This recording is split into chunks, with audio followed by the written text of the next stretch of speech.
Sumpah Ahok mengerikan, orang yang menzaliminya banyak yang stroke hingga meninggal dunia. Saya hanya berdoa saja, ngadu sama Tuhan. Dia begitu sama saya.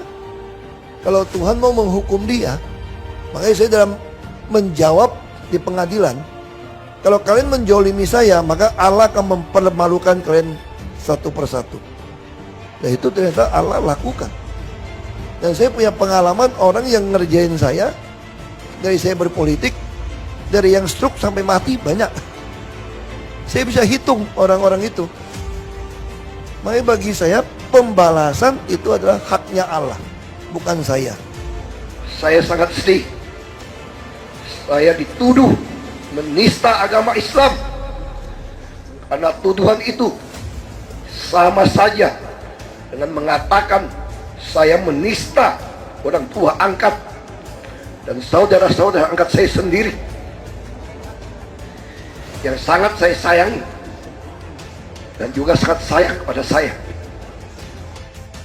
Siapa yang tidak mengetahui Basuki Cahayapurnama alias Ahok, mantan gubernur DKI Jakarta ini kerap menjadi perbincangan publik semenjak mengikuti Pilkada DKI 2014 mendampingi Jokowi. Komisaris Utama PT Pertamina ini menyatakan dalam berpolitik dirinya kerap dizolimi. Pengakuan Ahok itu disampaikan dalam tayangan video berjudul "Ahok menjawab karena iman saya".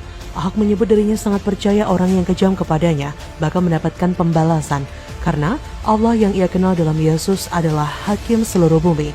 Perbuatan apapun kalau tanpa seizin Tuhan tak mungkin akan terjadi. Ahok juga menyinggung pelaksanaan Pilkada DKI 2017 yang berlangsung curang hingga dirinya dipenjara di Makobrimob Kelapa II, Depok akibat kasus penistaan agama yang dituduhkan kepadanya.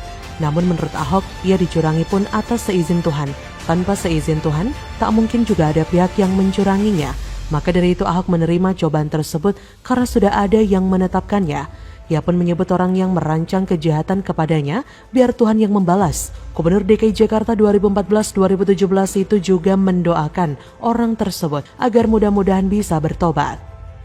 Ahok menambahkan orang yang berbuat jahat dan berbuat zalim kepadanya sudah mendapatkan balasan. Mulai dari yang stroke sampai yang meninggal juga banyak. Dan perkataan Ahok itu benar-benar terbukti. Satu persatu musuh Ahok kini benar-benar dipermalukan.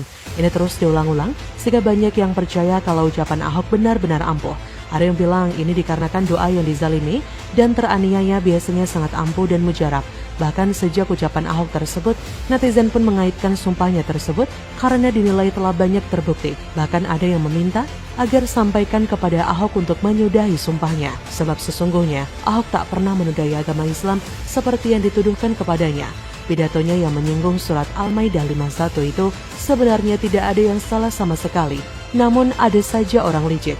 Pidato tersebut lantas disunting sedemikian rupa sehingga berubahlah maknanya dan Ahok menjadi korban daripada kelicikan itu. Namun sekalipun Ahok sesungguhnya telah dizalimi, Ahok menerimanya dengan lapang dada. Ia tak memberontak, ia tetap tegar. Ahok tidak menghujat atas ketidakadilan yang dialamatkan kepadanya. Ia tak menyalahkan siapa-siapa. Ia tetap teguh sekalipun diterpa angin. Ia tetap kuat sekalipun dihina dan dimaki. So, Ahok semakin bersinar seperti namanya, Cahayapurnama. Sementara orang-orang yang menzalimi Ahok semakin tidak dilirik oleh pihak manapun, serta semakin tidak berguna bagi nusa dan bangsa. Ahok itu dizalimi, padahal kita tahu bahwa sosok Ahok ini adalah orang yang lurus-lurus saja. Dia tak mau tahu jika ada pelanggaran atau tidak. Pelanggaran tetap saja pelanggaran, nakal ya nakal, lurus-lurus saja hidupnya. Ahok beda iman dan dicap sebagai sosok yang aneh dan harus dibuang. Tapi untuk sebagian kecil orang, Ahok itu seiman dengan mereka. Tapi mereka tetap saja membenci Ahok. Kenapa? Karena Ahok menjalankan kebenaran. Maka sejatinya, kebenaran itu bukan bicara agama. Kebenaran itu bicara tentang berketuhanan. Selamat untuk para pembenci Ahok dan belum selesai dengan dirinya. Karma sudah siap menjumpai Anda. Bagaimana menurut Anda?